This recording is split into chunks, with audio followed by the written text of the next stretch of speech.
Hello friends, welcome back to my channel.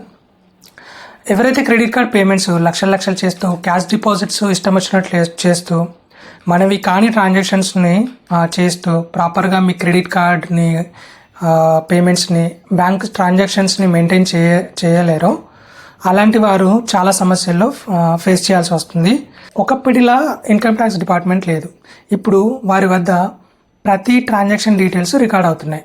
Me salary ఒక 50,000 rupees అనుకోండి, కానీ every month మీ credit card payments వచ్చి 1,00,000 అనుకోండి. మీ ఫ్రెండ్స్లో ఎవరైనా బిజినెస్ ట్రాన్సాక్షన్ కోసం మీ అకౌంట్ వాడినట్లయితే మీ అకౌంట్లో డిపాజిట్ చేసే ఈ డబ్బు కూడా క్యాష్ ట్రాన్సాక్షన్ కింద మీ పాన్లో రికార్డ్ అవుతుంది.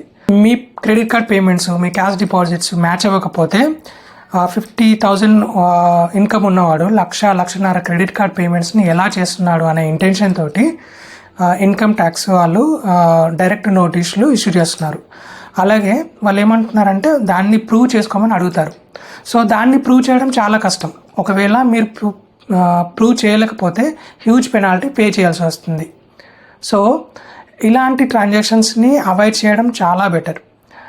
మీ ఫ్రెండ్స్ కానీ మీ ఫ్యామిలీ కానీ ఎవరైనా అడిగితే మొహమాటం లేకుండా నో చెప్పండి.